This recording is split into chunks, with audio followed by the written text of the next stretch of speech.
In my child I hoped to find a balm for my woes, in its smiles and innocent endearments a compensation for the harshness and injustice I had experienced. How little did I foresee that it was to be a new instrument of torture to me, and that I should be cruelly robbed of the only blessing ever vouchsafed me." "Did the child die, madam?" asked Alizon. "You shall hear," replied Mistress Nutter. "A daughter was born to me. I was made happy by its birth. A new existence, bright and unclouded, seemed dawning upon me, but it was like a sunburst on a stormy day. Some 2 months before this event, Elizabeth Device had given birth to a daughter, and she now took my child under her fostering care, for weakness prevented me from affording it the support it is a mother's blessed privilege to bestow. She seemed as fond of it as myself, and never was babe more calculated to win love than my little Millicent. Oh, how shall I go on? The retrospect I am compelled to take is frightful, but I cannot shun it. The foul and false suspicions entertained by my husband began to settle on the child. He would not believe it to be his own. With violent oaths and threats he first announced his odious suspicions to Elizabeth Device, and she, full of terror, communicated them to me. The tidings filled me with inexpressible alarm, for I knew if the dread idea had once taken possession of him, it would never be removed, while what he threatened would be executed. I would have fled at once with my poor babe if I had known where to go, but I had no place of shelter. It would be vain to seek refuge with my father, and I had no other relative or friend whom I could trust. Where then should I fly? At last I bethought me of a retreat, and arranged a plan of escape with Elizabeth Device. Vain were my precautions. On that very night I was startled from slumber by a sudden cry from the nurse, who was seated by the fire with the child on her knees. It was long past midnight, and all the household were at rest. 2 persons had entered the room. One was my ruthless husband, Richard Nutter. The other was John Device, a powerful ruffianly fellow, who planted himself near the door.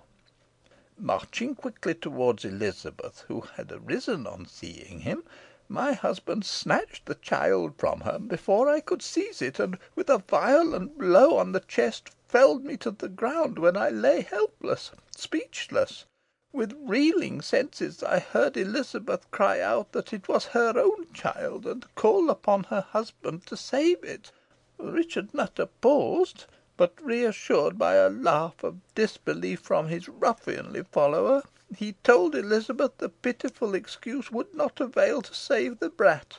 Then I saw a weapon gleam. It was a feeble, piteous cry, a cry that might have moved a demon, but it did not move him. With wicked words and blood-imbrued hands, he cast the body on the fire. The horrid sight was too much for me, and I became senseless." "A dreadful tale indeed, madam," cried Alizon, frozen with horror. "The crime was hidden from the eyes of men, but mark the retribution that followed," said Mistress Nutter, her eyes sparkling with vindictive joy. "Of the 2 murderers, both perished miserably. John Device was drowned in a moss pool. Richard Nutter's end was terrible, sharpened by the pangs of remorse, and marked by frightful suffering. But another dark event preceded his death, which may have laid a crime the more on his heavily burdened soul. Edward Braddyll, the object of his jealousy and hate, suddenly sickened of a malady so strange and fearful, that all who saw him affirmed it was the result of witchcraft. None thought of my husband's agency in the dark affair except myself, but knowing he had held many secret conferences about the time with Mother Chattox, I more than suspected him. The sick man died, and from that hour Richard Nutter knew no rest. Ever on horseback, or fiercely carousing, he sought in vain to stifle remorse. Visions scared him by night, and vague fears pursued him by day. He would start at shadows, and talk wildly. To me his whole demeanour was altered, and he strove by every means in his power to win my love, but he could not give me back the treasure he had taken. He could not bring to life my murdered babe. Like his victim, he fell ill on a sudden, and of a strange and terrible sickness. I saw he could not recover, and therefore tended him carefully. He died, and I shed no tear." "Alas!" exclaimed Alizon, "though guilty, I cannot but compassionate him."